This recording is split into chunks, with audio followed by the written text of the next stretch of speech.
Hello and welcome. I am the Restless Kaiser and we are modelling for Advantage. So another look at her.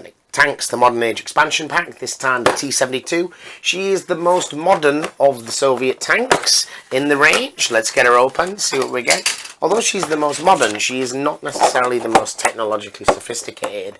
She was much cheaper than the T-64 that she in many ways replaced, but was not quite as sophisticated. So, the T-72 was designed to be cost-effective and easy to produce. It proved to be one of the most popular and produced Soviet tank designs of the modern era and has found its place in the arsenals of many nations.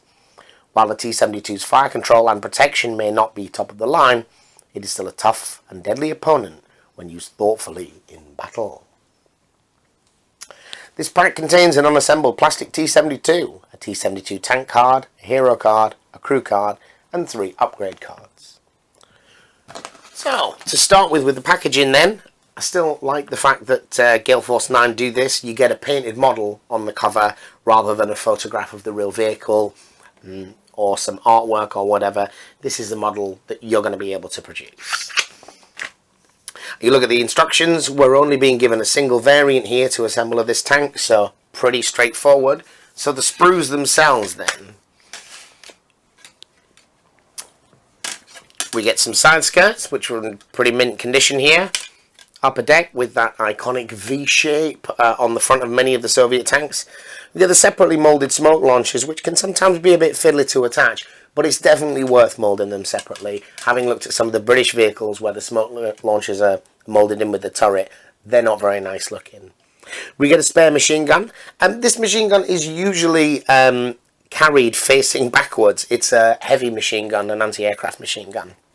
And then obviously the turret arrangement with the snorkel on the side and the stowage bins. Probably the easiest way to identify this among the other Soviet vehicles is the stowage bins attached to the turrets. We have the equally spaced road wheels, another marker to separate this out from some other vehicles, Soviet vehicles, and the running gear is all in a single piece, which is always very nice. Open and close commander cupola, lower hull. We've got the IR searchlight there, and we've got the external fuel tanks in 2 separate pieces. So presumably this one attaches a little bit differently. Not quite sure. And then of course we have this powerful 125mm gun. The 125mm gun is a smoothbore gun, which is one of the areas that this was maybe a little bit less sophisticated than some of its predecessors. Different people have different views on smoothbore guns, given the variety of ammunitions available to modern tanks. And this thing could fire, because it was a smoothbore, a missile through the barrel of the gun, apparently. Let's have a look at the cards then, see what she says. One of the ways that the T-72 was so cheap, not just to build but to run, is she only had a 3-man crew. And she had a 3-man crew because she had an auto-loading system. So saving that extra crewman should have provided a little bit of extra space in the fighting compartment, but it was all taken up by this auto-loading system. You see the inside of it, it's horrible in there. Right, the T-72 then. Coming in at 18 points, she's 2 points cheaper than the T-64 and has a very similar stat line with 6 initiative, 5 firepower, 1 armour and 7 hull points. And the stabiliser is going to allow you to reroll just a single dice, saving a little bit on the T-64 but losing a lot, I think, with that stabiliser. Maybe there are certain situations when you might want this instead, but I'm still probably sold on the T-64. As to the crew upgrade, the upgrade cards then, we'll start with the hero card, the unique card. This is Babatev Lermontov. He has +2 initiative in the shooting phase. You reveal this card at the start of the shooting phase to give this tank +1 firepower. For 3 points, I don't know. I mean, obviously the first time you reveal it, getting that +1 firepower is certainly useful, but for 3 points, +2 initiative in the shooting phase is nothing really.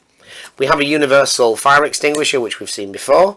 We have a universal superb commander, which is a flat +1 initiative for 2 points. This is a pretty good card, I think. I could see myself using that a lot. We get the Soviet unique Contact 5, the explosive reactive armor, which was introduced. This thing is 6 points, but gives you a flat +1 armor. 6 points is a lot of points. This isn't just against missiles, though. This is against the whole lot. And then, for 2 points, we get the AT-11 Sniper, which gives us Missile 5. Given the fact that this vehicle has sort of 5 firepower on its gun and a stabilizer, you're very rarely going to fire these missiles.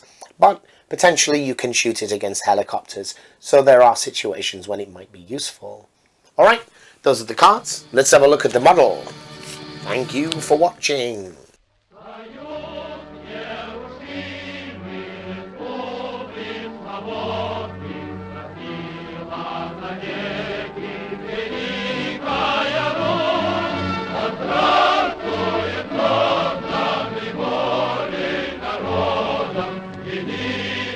Могучий, царевский,